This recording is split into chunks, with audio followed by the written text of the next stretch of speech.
नमस्कार, एमकेएम चॅनलमध्ये आपलं सर्वांचं स्वागत आहे। आज आंबेजोगाई सुषमाताई भंडारे मॅम आलेल्या आहेत। सध्या बीड लोकसभा मतदारसंघाची जोरदार चर्चा चालू आहे। साठे साहेब असून किंवा बाप्पांसाठी प्रचार जो आहे तो अंतिम टप्प्यात आलेला आहे। जनसामान्य माणूस जो आहे तो एक बाप्पांना आपलंसं मानणारा वर्ग आहे। ताईंच्या बाबतीत बोलायचं म्हणजे ताई परखड बोलतात, जबरदस्त नेतृत्व ताईंचं आहे। आज आंबेजोगाईत ते आलेले आहेत आणि अशा परिस्थितीत लोकसभेची जी आता अंतिम टप्प्याची तयारी चालू आहे, आंबेजोगाईत त्या आज आल्यात।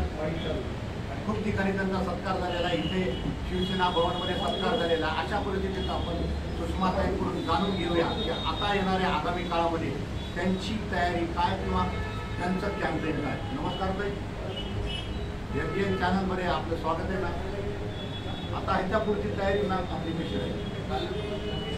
बीड लोकसभा मतदारसंघाचे अधिकृत महाविकास आघाडीचे उमेदवार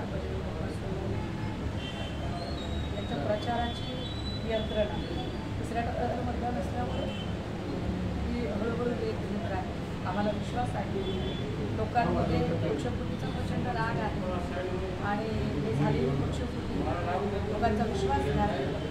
क्षेत्राला योग्य भाव मुद्दा असू चिंता अशा सगळ्या मुद्द्यांवर ही निवडणूक लोक हातात आणि इथून महाविकास आघाडीचा उमेदवार विजयी आपल्या सगळ्यांनाही आम्ही अपेक्षा करतो की महाविकास आघाडीमुळे सगळे राष्ट्रवादी काँग्रेस, शिवसेना, बाळासाहेब ठाकरे, CPI, CPM, समाजवादी पार्टी, आम आदमी पार्टी आणि वेगवेगळ्या पक्ष हे सगळे एक दिलाने एकत्रितपणे इथे महाविकास आघाडीच्या उमेदवारासाठी काम करतात।